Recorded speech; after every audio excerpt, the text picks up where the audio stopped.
Okay, one more question. Do you think there will ever be another group, another cultural phenomenon like the Beatles? I was thinking about this, particularly in light of the death of Michael Jackson over this past summer. When he died, it was really interesting to see so many people from different walks of life, different socioeconomic backgrounds, who collectively mourned the passing of a singer. And everyone could reference his music, everyone could reference his videos, his style of dancing, and I think part of it had to do with the limited choices that people had during, before the 90s, I would say. If you listen to music, there were only a few stations. There wasn't satellite radio where you had thousands of options, or internet radio where you can have thousands of options. There was just the two or three stations that would play the top 40. Either Rick Dees or Dick Clark would announce what the top 10 songs of the week were, and everyone had a shared sense of popular culture. Whereas what I'm seeing today, and this may just be a biased opinion of mine, so it's very much from my perspective, but I see a lot more choices. So that if there really were an artist that was phenomenal, or a group of artists that were phenomenal, I doubt that they would have the same audience, the same massive following that the Beatles had or Michael Jackson had, just because there are so many options and ways in which people can access popular culture. So it's not necessarily something that they have very few choices and they will somehow overlap and share their love of a particular artist. You can go about your life selecting and choosing from many different options, and someone of your same age and generation will have a whole different set of options. And I think, perhaps another Beatles may not be out there. If they were, I don't think as many people would access them as back in the 60s and 70s. This is the famous Beatles. We need protection. Get me protection.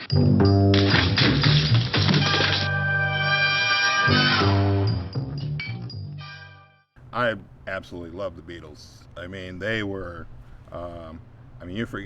not to give my age away, I saw them when Ed Sullivan previewed them that year when they first came out. Okay, and from that point on, I like the Beatles, and I like them. I like every stage of the Beatles. Even some of the modern stuff that they did was still kind of important to me, and I enjoy that music. I don't think, because of all the technology again and media and everything else, that we'll ever have a group that has that big of an impact on society or on music. Because for one, the Beatles were like this reveal group that came and they were different. They were from England, and all you gotta do now is go to YouTube, and so there's so much exposure now, and that's going to take away from that impact, because you can get access to a group anytime you want, and so no, I don't think any group will ever take over the music world or society like they did. No. Yeah, I don't think so. Because if you think about it, who do we have before the Beatles that was that immensely popular everywhere, and that any little thing they said was news coverage? I think the Beatles were kind of a flash in the pan, like, special moment in history, not just in any of our generations, just history as a whole. I don't see that happening again, at least not for maybe another 2,000 years. Wow. And yet, if the phenomenon develops, everybody has access to it immediately, but it doesn't have, I guess there's just enough phenomena that one phenomenon doesn't do it. That's right. I think if the Beatles were around today, they might be overexposed in no time. Yeah. Well, I think the thing that set the Beatles apart from today's generation, especially music-wise, is the Beatles wrote albums. Today's bands write songs. If you hadn't noticed, can you name, like, one solid album from the past 2 years even that was, like, a full album?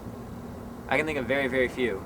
But when you think about the Beatles, you can name a lot of solid albums, and you can name a lot of solid songs. Nowadays, it's either one or the other. And I wonder too if it isn't. You said you think the Beatles would happen again for a long time.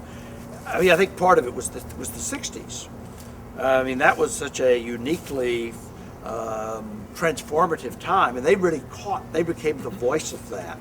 So I think that's clearly one consideration. And then, as Ron says, I mean, we tuned in to a Sunday evening variety show called the Ed Sullivan Show to see the Beatles. We couldn't see the Beatles otherwise. I mean, we could see photographs of them in the papers. We could occasionally see photographs of them in the evening news, but we couldn't switch on a computer and see the Beatles. We could go to YouTube and see the Beatles. So clearly there was a sense in which if you watched them on the Ed Sullivan Show, this was like the thrill of a lifetime. They weren't overexposed. Yeah. Also, to see a band live or something that big of a phenomenon, back then, it was a lot cheaper. I have a friend's mom who went and saw the Beatles. She said she paid $250 for each of her tickets. Now, if you're even to see Paul McCartney by himself, I saw Paul McCartney in the 5th grade, so this was, that was over 8 years ago, and my nosebleed tickets were something like $130. So it's hard to be a part of something, especially if you missed it, because it's a lot more expensive nowadays. I mean, you can get cheap tickets for things at the very beginning of someone being popular. Yeah. But once they get popular, forget it.